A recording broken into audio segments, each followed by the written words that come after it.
now a member, and the one with the wisdom and the edification for our freshman members of the board and some others that need some help and guidance, and that person is Matt Knickerbocker. Welcome, Matt. Thank you, Jason. Pleasure to be here. It's great to have you here, and we're going to talk tonight about a very important topic to you and to the citizens of Bethel, to our kids, and that is the state of Bethel schools. Mm-hmm. And I think we should just start out with, where are we at? What's the update in terms of just a real broad, where are Bethel schools at? Well, you threw out that nice little comment about how I'm the mentor or something to the freshman members of the board. I'm not sure they're too pleased with me at the moment, because being the only Democrat left on the board and being the longest serving member of the board, I sometimes have some contrary opinions to what's been going on the board lately, but we'll get into some of that. That's good. Yeah, well, it's inevitable, because I feel very strongly that when you're confronted with with important issues, you have a duty to the public. I have a duty to those who elected me, and really to the entire town, to express those views, and I find myself on the other side of the fence more often than not. But to get back to your question, I'd like to give the viewers, if they'll bear with me for just a minute, just the briefest history of where we were. I was elected to the board the first time in 1999. I've been serving on the board since December of '99. And I ran for the board because as my children were entering high school, the first one entered high school in '94, the second one entered a few years behind her, Bethel schools were in terrible shape, to put it very bluntly. And I know that infuriates some people to hear, especially some of our town elders and longtime residents. But the fact is, having moved here from the Midwest and seeing other dynamic, vibrant school systems, as my children went through the system, I was shocked at the condition of the schools physically, at the condition of the curriculum. I noticed that we had tremendous teachers here, a lot of really dedicated professionals, a lot of people who had worked very hard on the board to try to raise morale, but things were tough. Things were not in very good shape, and I ran for the board to try to do something about that. I wanted to bring my business expertise, the 30 years in business that I have as a marketing and sales professional and management professional, to bear on that. One of the things that became a real wake-up call was in '98, when the New England Association of Schools and Colleges issued its accreditation report of Bethel High School and put the high school on academic probation. Now, that's different than the probation that exists today, which is strictly related to the condition of the building. In fact, today, and this is something that every Bethel citizen should be proud of, that school has numerous commendations for excellence. It has been turned around because of a lot of hard work by the teachers, the staff, and frankly, a lot of very solid investment and wise investments by the voters of this town, who supported budgets for a long time that would bring quality back to the schools. But that report was a real turning point, because it really was a wake-up call to the town, and it said, you are not supporting education well enough. You are not funding it. You are starving it of its resources. You are demoralizing your teachers. You need to make some changes. So that led to a 6-year period where, I will say the Democratic Party had a solid majority on the Board of Education, but more importantly, the Democrats on the Board of Ed, the Republicans, the pro-Bethel candidates who were on, and even the independent representatives from Dr. Fan's Independent Party worked together as a team. It was, for 6 years, a nonpartisan, solid working community that literally said, what can we do to turn this around? And at that time, moving into the '98-'99 school year, Bethel had the lowest score history in its ERG. They call it the Economic Reference Group. It had one of the highest dropout rates in the state in its high school. You had parents fleeing this area. If you look at real estate values and track how they changed over the years, you can literally see how during waxes and wanes in the economy, there's a recession, then the towns recover from the recession. Bethel was always the last town to recover its property values. It was always lagging behind. Now, since then, again, I will say, due to a lot of nonpartisan or bipartisan, however partisan you want to put it, a lot of hard work by everybody involved in solid investments by the town, we have vastly changed that picture. Our high school now is recognized within the educational community. I'm going to stress that point and come back to it. Within the educational community, it's recognized around the state as an innovator. Teachers in training from Columbia University come up to our school system to learn how we write curriculum in this town. That's something that we should be tremendously proud of in terms of the quality that exists.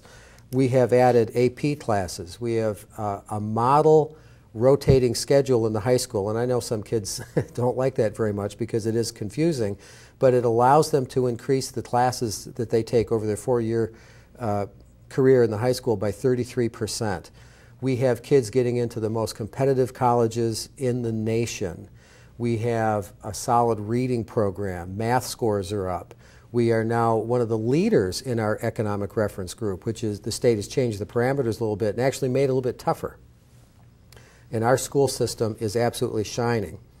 Now, the reason I set the stage for that is that, and I'm going to pick on some folks in town here, on some segments.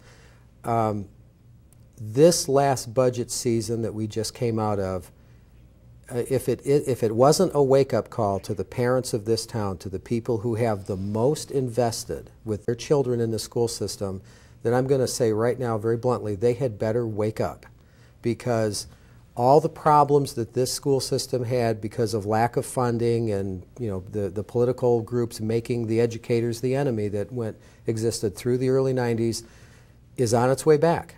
And if they don't show up at the polls to support what they have, if they don't at least pay attention to what's going on in Board of Ed meetings, if they don't pay attention to the people they put on that, they will be stunned at how fast they can lose the gains that we've made. And that, in my mind, it's a real red flag. We have some... Well, I think that's a good opening and a good summary.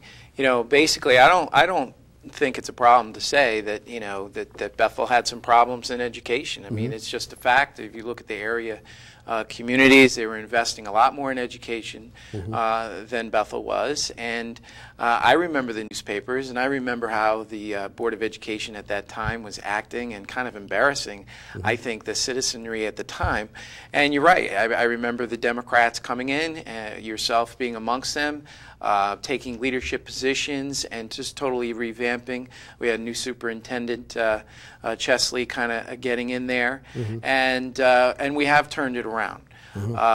And I think that your analysis, your political perception of what's occurring now is one that people should take note. And the most important thing is people need to start paying attention. We need to start paying attention now. That's right. And I think you basically got us up to the point where we had 3 referendums in this last year on the budget. And I think that's where the the insidious comments start and where the political partisanship starts. And we have a leader, basically, of the Republican Party named Bob Burke, who never said anything, through these 3 referendums, never supported education, has never supported education. That's right. And has done everything that he could to insert partisanship into this process, along with a couple of others, and I think that it's been destructive. What is the impact of that last budget vote? The net impact, I'm glad you brought that up. The final reduction from the budget that was recommended by the superintendent and approved by the Board of Ed, which, by the way, the Board of Ed did work in a very nonpartisan style, and I do want to commend my colleagues for that. But the final budget was just a little under $1 million less than what was needed. So that cut deeply into programming. It didn't cover contractual obligations. The superintendent had basically already cut out any request for anything new, and in fact, as he had done in the previous 2 years, had gone in and restructured things. In other words, every year they do a great job of prioritizing and saying, year to year things change. We do zero-based budgeting here, and they do mean it. They do zero-based budgeting. They don't just say, well, we spent X dollars in this department, so now we're going to spend Y dollars in that department. They literally come in and say, what do we need in this department no longer? And how do we rearrange the priorities? So $1 million cut hurt. And this is really what concerns me. And I'm going to get to what did it mean? It meant nine full-time teachers? 9 full-time staff positions were eliminated, including a math, science, reading specialist, and technology, and music was eliminated. A couple other staff positions were eliminated. We're down to literally just enough administrators to maintain discipline and supervise the teachers' performance. There were cuts to the summer school program. There were cuts to clubs, cuts to the transportation budget, cuts to supplies, cuts to technology. So when all these cuts are taking place and the town is faced with this, did you're the only Democrat on the board now? Yes. Did the Republicans on the board organize, get the parents organized, go to their town committee, the Republican town committee, and get mailings out supporting the budget, show some leadership? Did Bob Burke, who's supposed to be the leader of the town, did he show any leadership and say, oh, this is going to hurt our community, this is going to hurt our schools? No, Mr. Burke did nothing of the sort. Not only did he not support the school budget in that regard whatsoever, when the final referendum finally passed a budget, there was a meeting at a specially called meeting of the Board of Education in the middle of July to discuss, okay, what do we do with the budget now? We have to finalize some cuts. Mr. Burke organized a robocall campaign to stack the meeting with as many of the Republican leadership as he could. So it appeared to be almost entirely the Republican town committee members. And that was for pay to play. That was for pay to play. Yeah. Not to support any teachers, not to support any programming, not to support the gifted program, which was tossed out in this, but only for pay to play. So what you're saying is that through the process, Mr. Burke was willing to sacrifice 9 full-time teachers and sacrifice the education community. At the same time, if I remember correctly, he's advocating for his own personal raise, okay, and making sure that he's going to keep money in his pocket. Correct. But we can cut out teachers. And then afterwards, he's going to try to dictate to the Board of Education. Correct. Through using his whether he used his first selectman's office, we don't know. Yeah, we don't know who paid for the robocall. He's doing robocalls out of the first selectman's office, or he's getting one of his political friends to record him sitting at the first selectman's office saying that he's the first selectman of the town and this is what we need to do. Correct. We need to do something on pay to play, but not once does he stand up and say, the math teacher is important, and we really need to have that math teacher. Not only you are correct on all those points, and not only that, one very prominent member of the Republican Town Committee, a man who was a former selectman of this town, stood up in this meeting, and it's on tape. Anybody who wants to hear it can listen to his voice. Actually said that sports were more important than academics. So therefore, the most important thing we could do is make sure that our parents don't have to pay for sports. Now, let me throw in there that as a board member, I don't want to charge for sports at all. I think it was a marvelous thing that Bethel, being one of the only towns in this area, in fact, I think the only town that hadn't been charging for sports for years, I thought that was great. But when it comes down to math, science, and reading teachers, these are things that kids need to get into college, and that is far more important. And that's one of the tough decisions that you sign up for if you're going to run for the Board of Ed. But this was their position. Sports is more important than any of those things, so we should do it. I have to add in here, this is the problem, and you shouldn't. No, you're right. We shouldn't have to choose between pay to play and having teachers in the schools. And the fact of the matter is, as state representative, I brought $750,000 back in additional money for education. okay? And the first selectman has chosen to totally walk away from that increase that the state has given for education, and has put us in this position where we're now having to choose and ask families to come up with dollars to play sports. So this really goes back to his leadership and the kind of predicament that he's put this town in. That's correct. And that's very unfortunate. Now, we've had some current events up at the schools that I think we should talk about, and that has been, I can't even say the flood, it's been floods now. Yes, yeah. As of today, as of this evening when we're doing this taping, there's been a second flood, although it's a very minor one. There's not going to be the ramifications of the first one. That is another interesting example in that it points to the very unhealthy relationship that Mr. Burke has with his town school system and how hostile this man is toward his schools. Well, don't forget, this is the same person that fired the building committee, yes, instituted his own people on the building committee, right, walks around the site and points at different things and says that he's the boss and he's solely responsible. Right. And now that that this unfortunate incident has taken place, now he's pointing fingers at everybody else, and everybody else is responsible, and he has no responsibility here. That's exactly right. The short story on this is that there was an unfortunate accident. There was the need to replace some valves at the high school. The short story is a plumbing contractor which is a fine contractor, a very reputable firm that the town of Bethel has done business with for many years, both in the schools and in town hall on the town side, was called in. They were sent to the Morganti trailer because this had to do with, it wasn't directly related to the renovation, but it had to be replaced before the renovation could proceed. They were told by the Morganti engineers where the valves were. They shut down the water, opened up all the valves so that the whole system could drain down over a weekend, because it takes some time to do that. Came in on Monday, replaced the valves, went around and shut off, closed all the valves and turned the water back on.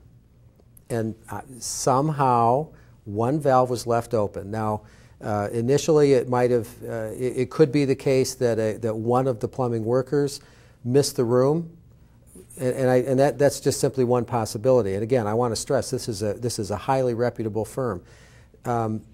Today we learned that there has been a second incident which the police are investigating as a deliberate act of sabotage. So it could have been sabotage, but what it wasn't was Mr. Bob Germanaro's fault, which, the morning after this flood occurred, Mr. Germanaro, who has been a very solid employee for the school system for more than 10 years, he's the director of grounds and maintenance, building maintenance with the school system.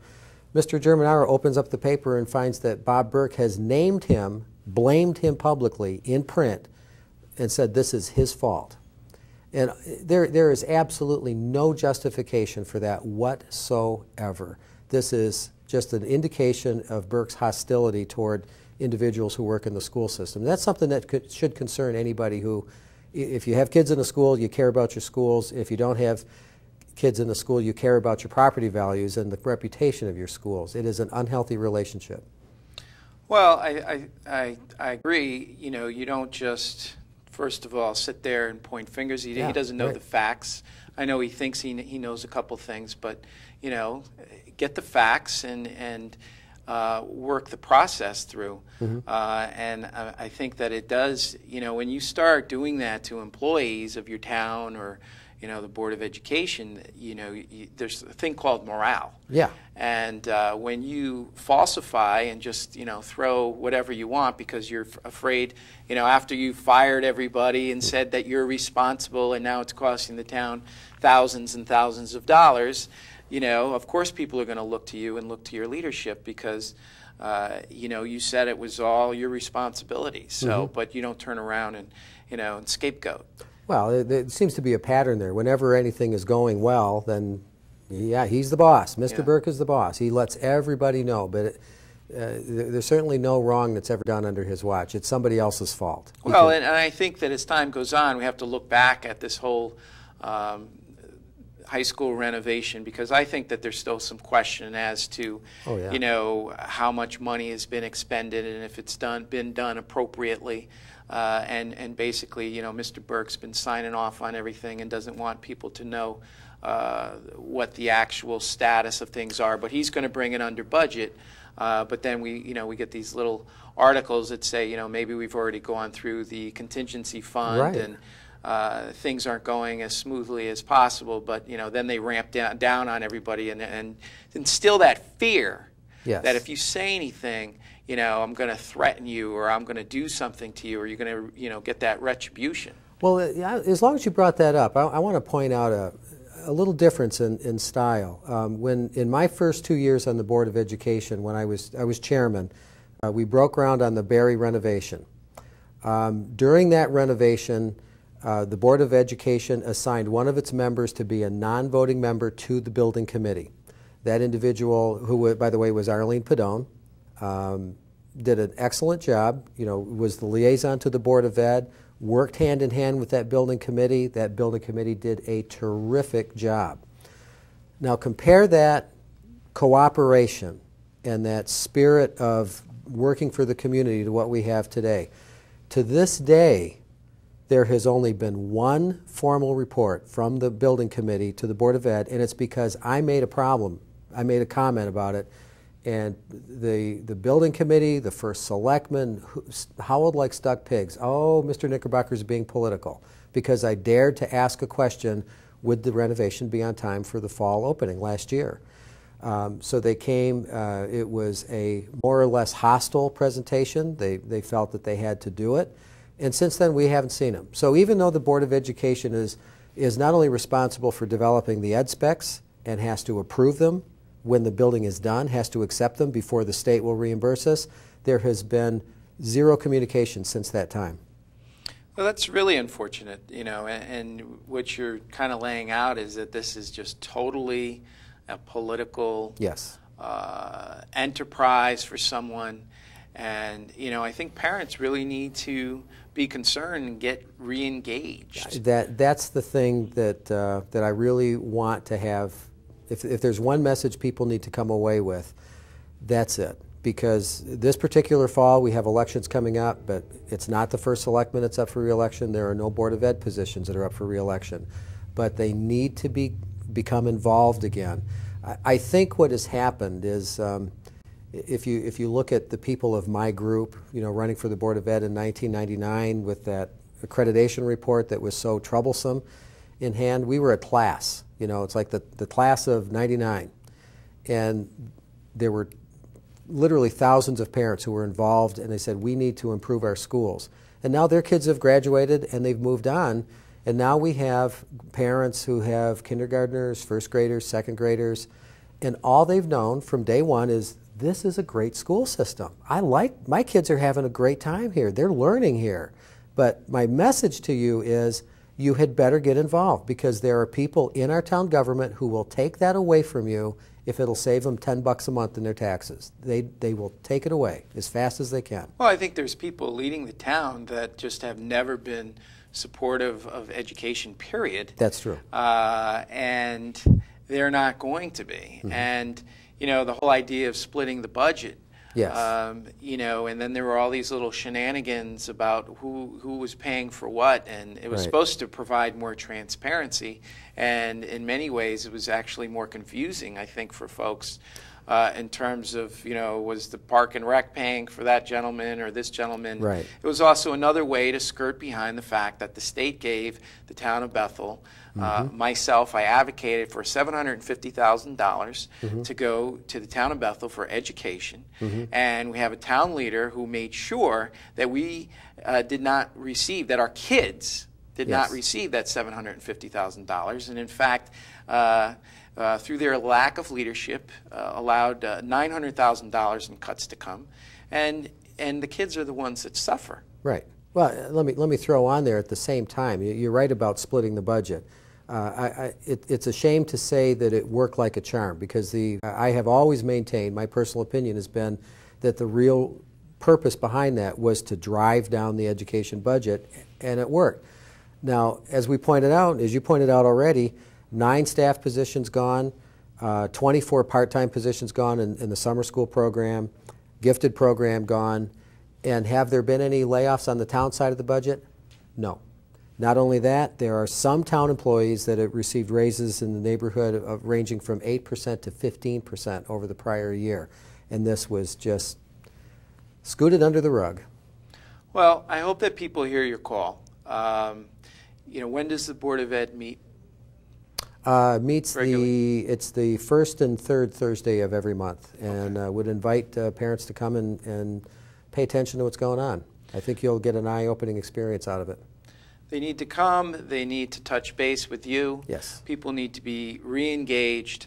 I think that is just a travesty that we had that many teacher cuts. Mm-hmm. And as the school year, opens, this is really a call to the community that there are some people in town government that are not our friends. Yes. And I would say that, that there are also some good Democrats, Matthew Knickerbocker being one, and a bunch of others that have served on the Board of Education. I consider myself an ally of education. And you have been a strong supporter, yes. We need to get together and we need to make it happen. And we invite the parents. We want the parents to come to our meetings and get involved, go to those Board of Ed meetings and get involved and really be the kids' advocates. Right. Because they're going to find a way, whether it be through floods or through budget referendums, to continue to hurt the schools here. So thank you.